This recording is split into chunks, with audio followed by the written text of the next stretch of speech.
प्रिय विद्यार्थियों, सुप्रभातम। मैं डॉक्टर इंदिरा गुप्ता, सह आचार्य संस्कृत। विद्यार्थियों, याज्ञवल्क्य की स्मृति इस श्रृंखला के पूर्व भाग में हमने महर्षि याज्ञवल्क्य के द्वारा दाय व्यवस्था जो दी गई है उसको हमने जाना, जिसमें 12 प्रकार के पुत्रों में जैसे कि औरस, पुत्रिकासुत, क्षेत्रज, गूढ़ज, कानिन, पौनर्भव, दत्तक, क्रीत, कृतिम, स्वयंकृत, स्वयं दत्त, सहोडज, अपविद, जो ये पुत्र हैं इनमें पूर्व के न होने पर उत्तर संपत्ति का अधिकारी होता है। और किसी भी प्रकार के पुत्र के अभाव में, या ये कहें कि जिस व्यक्ति के पूर्वोक्त 12 पुत्रों में से कोई भी न हो, तो उस दिवंगत व्यक्ति के पुत्र नहीं होने पर उसकी संपत्ति पर जो अधिकार होता है वह है पत्नी, पुत्रियां, माता पिता, भाई, भाइयों के पुत्र,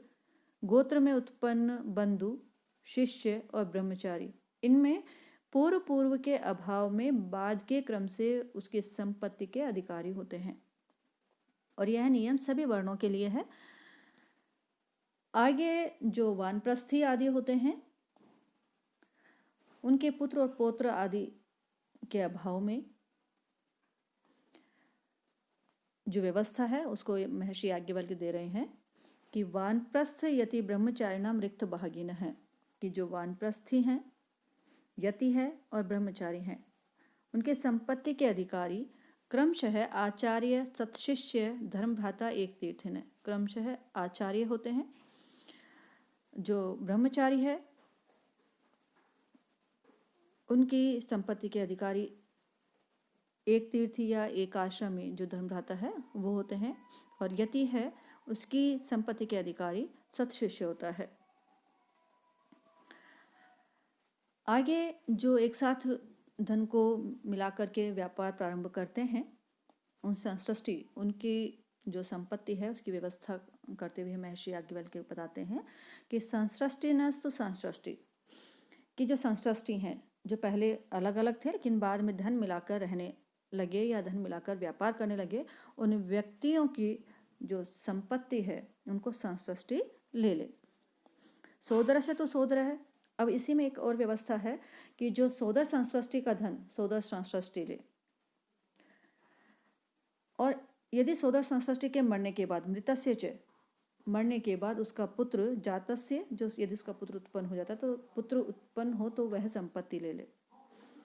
दद्यात अपरिच अंशम, और मृतक संसृष्टि के संतान न होने पर संसृष्टि उसकी संपत्ति ले ले। इसके बाद में अन्य व्यवस्था करते हैं कि अन्योदर्यस्तु संसृष्टि न अन्योदर्यो धनम हरेत, असंसृष्ट्यपि व आदद्यात् संसृष्टो न अन्य मातृच है, कि अन्य उदर्यस्तु संसृष्टि, यदि दूसरे उदर से उत्पन्न संसृष्टि है, सोतेला भाई आदि, यदि वह संसृष्टि हो तो धन ले ले, और यदि न अन्य उदर्य धनम हरे, और यदि सोतेला भाई संसृष्टि न हो तो, नहीं हो तो अन्य उदर्य, दूसरे उदर से उत्पन्न, मतलब सोतेला भाई, धनम न हरे, धन को न ले।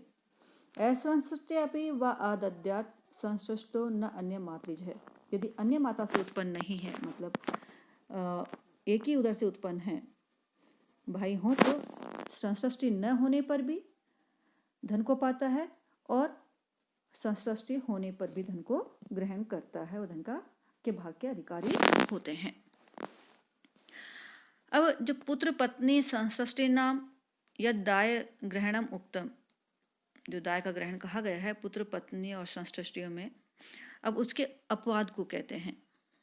कि क्लीबो अथ पतित तच्च पंगु उन्मत्त को जड़ है, अंधो अचिकित्स्य रोगाद्य भर्तव्या शु निरंशकः, कि जो क्लीब है, नपुंसक है, पतित और पतित से उत्पन्न पुत्र पतिज्जः, पंगु जो लंगड़ा है या ये कहेंगे किसी एक अंग से हीन है, उन्मत्त पागल है, जड़ जो मूर्ख है, अपने विवेक का ज्ञान नहीं है, जिसे हित अहित को जाने में असमर्थ है, अंध जो अंधा है, अचिकित्स्य रोगाद्य और जिसके रोग आदि ठीक नहीं हो सकते, असाध्य रोगों से जो युक्त है। भर्तव्य, उनका भरण पोषण किया जाना चाहिए, वो भरण पोषण के अधिकारी हैं। शून्य अंश कहा, लेकिन वो किसी भी भर्तव्याशु, उनका भरण पोषण किया जाना चाहिए, उसके अधिकारी हैं, किंतु वे निअंश कहा, लेकिन वे अंश के अधिकारी नहीं हैं, किसी भी प्रकार से संपत्ति में भाग के अधिकारी नहीं हैं। ऐसी व्यवस्था धर्मशास्त्राचार्य करते हैं, उसमें याज्ञवल्क्य की भी यही सम्मति है। आगे वे कहते हैं और सा क्षेत्रजास्तु एषाम निर्दोषा भागहारिण है, कि यदि जो पूर्व में कहे गए हैं कि क्लिब हैं, पतित के पुत्र हैं, पंगु हैं या उन्मत्त हैं, जड़ हैं या अंधा है या असाध्य रोग से ग्रसित है, ऐसे व्यक्ति तो सिर्फ भरण पोषण के अधिकारी हैं, लेकिन यदि इनके और सब क्षेत्रज पुत्र होते हैं, जो इनके हैं क्लिब वगैरह, नपुंसक हैं, जो पतित हैं, पंगु हैं, इनके यदि और सब क्षेत्रज पुत्र हैं और वे निर्दोष हैं, किसी प्रकार के दोष से ग्रसित नहीं हैं,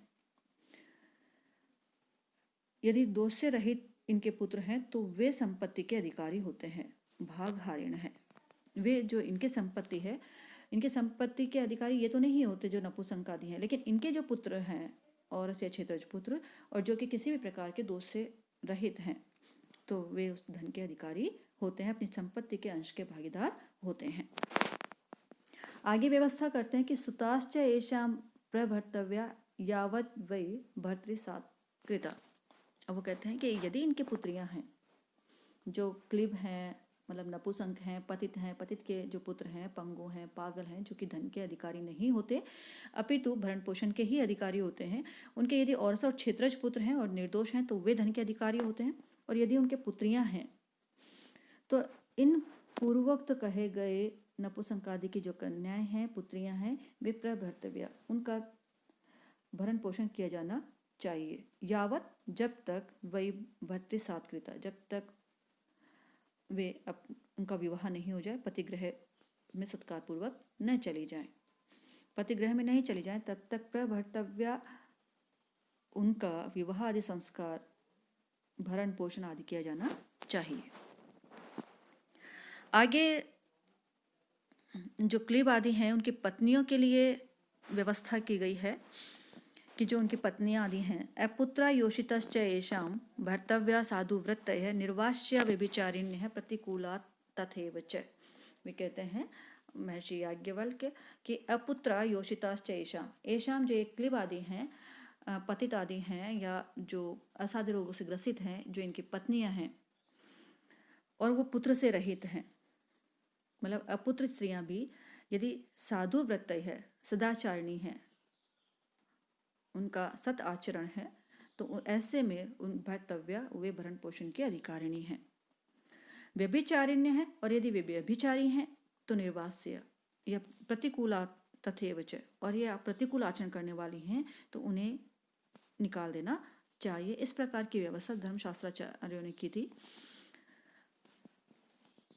कि यदि इनके जो क्लीब आदि हैं, वे तो भरण पोषण के योग्य हैं, संपत्ति के अधिकारी नहीं हैं, संपत्ति में अंश के अधिकारी नहीं हैं, लेकिन उनका भरण पोषण किया जाना चाहिए। उनके भी यदि पुत्र हैं, औरस और क्षेत्रज पुत्र, और वे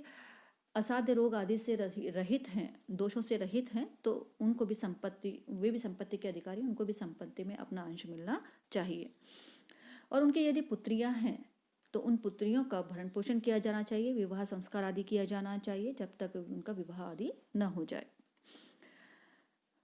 और यदि उनकी पत्नियां हैं और वे पत्नियां अपुत्रा योषितश्च, उनके पुत्र नहीं हैं और वे साधु वृत्ति वाली हैं, अच्छे आचरण वाली हैं, तो उनका भरण पोषण किया जाना चाहिए, भरण पोषण की अधिकारिणी हैं। लेकिन व्यभिचारिणी है, प्रतिकूला, और यदि वे प्रतिकूल हैं, प्रतिकूल आचरण करने वाली हैं, परिवार के विपरीत आचरण करने वाली हैं, या समाज के विपरीत आचरण करने वाली, सामाजिक नियमों के विपरीत आचरण करने वाली हैं, तो निर्वास्य, वे निकालने के योग्य हैं। ऐसी व्यवस्था इसमें की गई है। आगे वे व्यवस्था करते हैं कि स्त्री धन कौन कौन सा होता है। तो वो कहते हैं पितृ मातृ पति भ्रातृ दत्तम अध्यग्नि उपागतम आदि वेदनिकाद्यम च स्त्रीधनम परिकीर्तितम। 6 प्रकार का स्त्रीधन कहते हैं, जिसमें मुख्य रूप से बताया है कि पितृ मातृ पति भ्रातृ दत्तम, जो पिता माता पति और भाई के द्वारा दिया गया है। वह धन अग्नि उपागतम और अध्यग्नि उपागतम, विवाह के समय पर अग्नि के समीप प्राप्त हुआ है वह धन, तथा आदि वेदनिकाद्यम, जो आदि वेदनिक धन है, मतलब दूसरा विवाह करते समय प्रथम पत्नी के परितोषार्थ जो उसे धन दिया गया है वह धन स्त्री धनम परिकीर्तम, वह स्त्री धन कहा जाता है, उस स्त्री विशेष का धन है।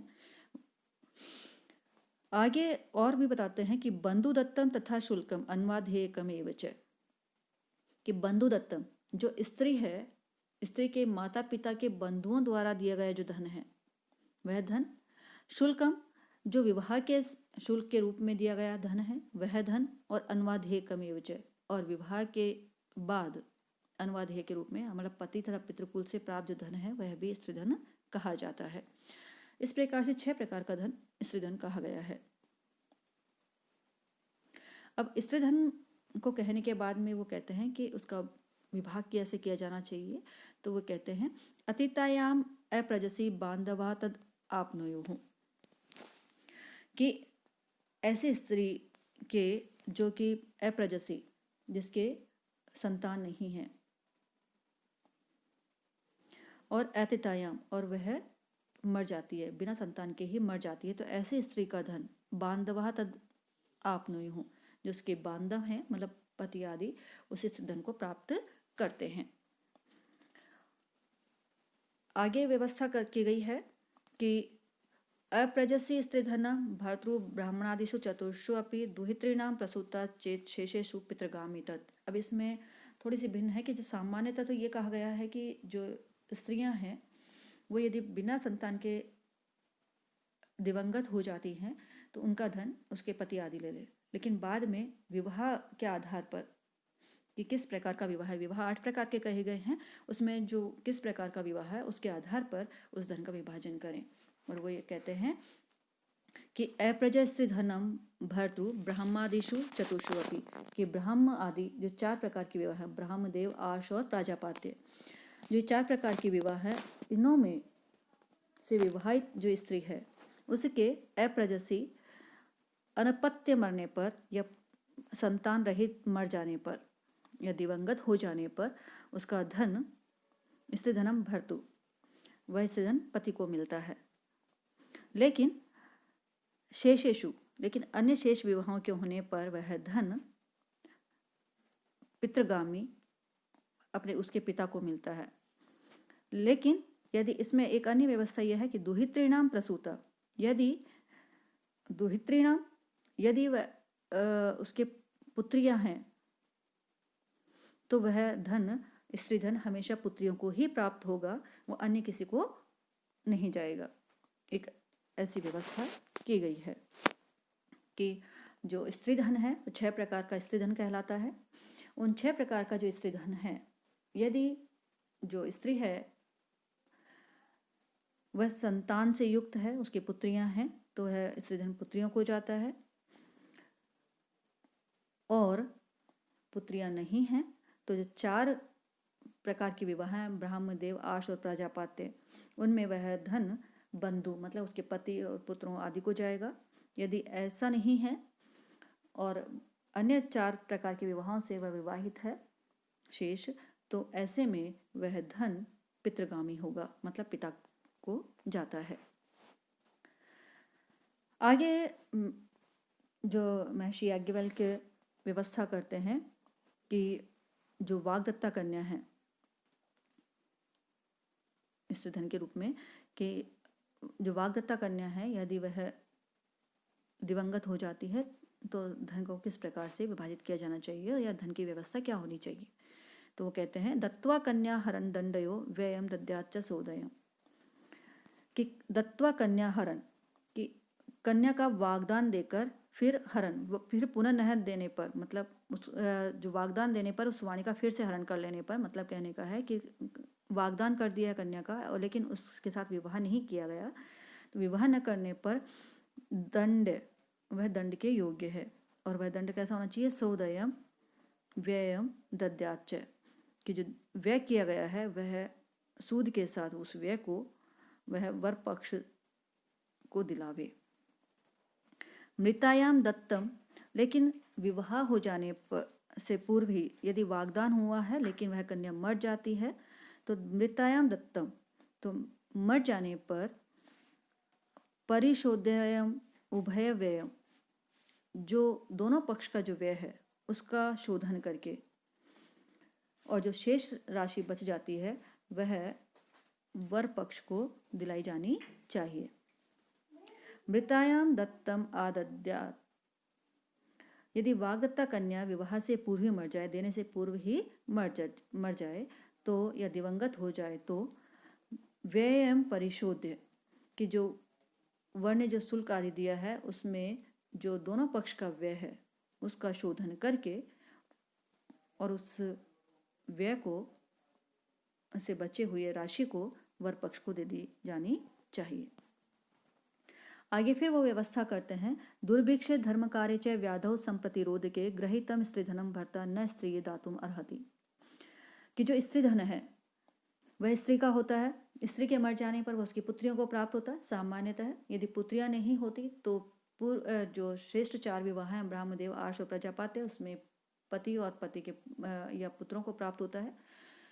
लेकिन अन्य जो शेष विवाह हैं उनसे विवाहित है तो वह पिता को जाता है। लेकिन इन सब के न होने पर एक सामान्य यदि व्यवस्था चलती है तो वो जो स्त्री धन है वह यदि पति को आवश्यकता पड़ती है तो दुर्भिक्ष के समय पर, अकाल के समय पर यदि वह पति उस धन को लेता है, धर्म कार्य के लिए पति लेता है, व्याधौ जो रोग के इलाज के लिए पति यदि उस धन को प्राप्त करता है, या संप्रतिरोध के या किसी प्रकार से किसी दोष के कारण वह जेल में चला जाता है, बंदी हो जाता है, तो जो इस ग्रहीतम स्त्रीधनम, जो स्त्रीधन इन विपदाओं से को दूर करने के लिए जो स्त्रीधन ग्रहण किया गया है भर्ता पति के द्वारा, वह न स्त्री दातुम अर्हति, वह पुनः स्त्री को देने के योग्य नहीं होता। आवश्यक नहीं है कि वह स्त्रीधन वापस लौटाया जाए। यदि स्त्रियां अनुकूल हैं तो वह स्त्रीधन वापस किया जा सकता है, लेकिन उसके लिए बाध्य नहीं किया जा सकता। यदि दुर्भिक्ष के लिए, अकाल के समय पर, धर्म कार्य के लिए, रोग की शांति के लिए या किसी प्रकार से बंदी हो जाने पर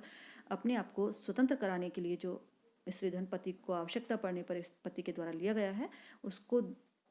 देना अवश्यंभावी नहीं है, पुनः लौटाना अवश्यंभावी नहीं है। ऐसी व्यवस्था याज्ञवल्क्य ने दी है। आगे वो कहते हैं जो आदिवेदनिक स्त्रीधन है उसको कहा है कि अधिविन्न स्त्रये दद्यात् आदिवेदनिकम समम न दत्तम स्त्रीधनम यस्यै दत्ते तु अर्धम प्रकल्पयेत्, कि जो अधिविन्न, यस्या ऊपरी विवाह सा अधिविन्न,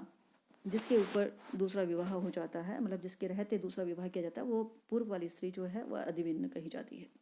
तो यह यहाँ कहा है कि अधिविन्ना स्त्री ये दद्यात् आदिवेदनिकम समम, कि जो पति यदि पहली स्त्री के रहते हुए